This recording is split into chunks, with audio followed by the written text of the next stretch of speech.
Surah 32, As-Sajdah, Prostration. In the name of Allah, the most merciful, the most compassionate. Alif Lam Mim. This book, beyond all doubt, was revealed by the Lord of the universe. Or do they say, He has fabricated it? Nay, it is the truth from your Lord, so that you may warn a people to whom no warner came before you. Perhaps they will be guided to the right way. It is Allah who created the heavens and the earth, and all that is between the two in 6 days, and then He established Himself on the throne. You have no guardian or intercessor other than He. Will you then not take heed? He governs from the heaven to the earth, and then the record of His governance goes up to Him, in a day whose measure is 1,000 years in your reckoning. He knows all that is beyond, as well as all that is within a creature's sense perception. He's the most mighty, the most compassionate. He who excelled in the creation of all that He created. He originated the creation of man from clay, then made his progeny from the extract of a mean fluid. Then He duly proportioned him, and breathed into him of His Spirit, and bestowed upon you ears and eyes and hearts, and yet little thanks do you give. They say, shall we be created afresh after we have become lost in the earth? Nay, the fact is that they deny that they will meet their Lord. Tell them, the angel of death, who has been charged with your souls, shall gather you, and then you shall be brought back to your Lord.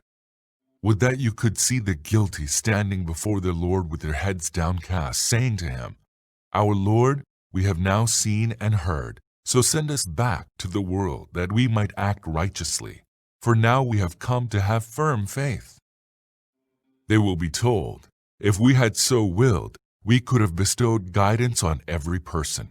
But the word from me that I will fill hell with men and jinn altogether has been fulfilled. So taste the chastisement on account of you forgetting the encounter of this day. We too have forgotten you. Taste the eternal chastisement as a requital for your misdeeds. None believes in our signs except those who, when they are given good counsel through our verses, fall down prostrate and celebrate the praise of their Lord, and do not wax proud. Their sides forsake their beds, and they call upon their Lord in fear and hope, and expend in charity out of the sustenance we have granted them. No one knows what the delights of the eyes are kept hidden for them as a reward for their deeds. Would a true believer be like him who was an evildoer? Surely they are not equal. As for those who believe and act righteously, theirs shall be gardens to dwell in, a hospitality to reward them for their deeds. As for the evildoers, their refuge shall be the fire.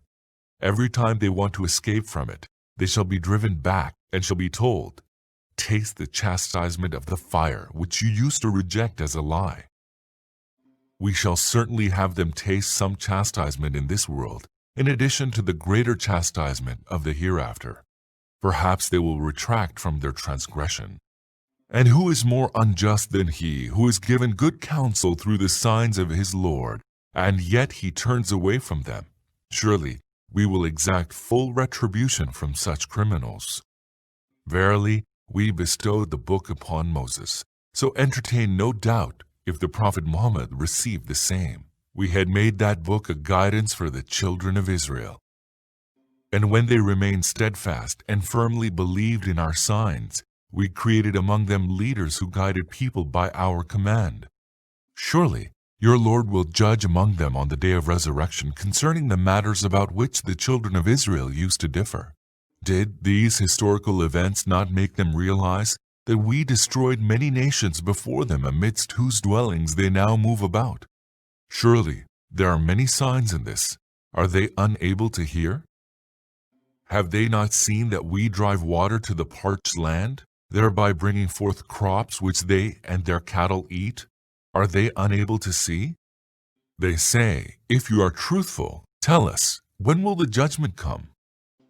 Tell them, if the unbelievers were to believe on the day of judgment, that will not avail them, for then they will be granted no respite. So leave them to themselves, and turn away from them, and wait. They too are waiting.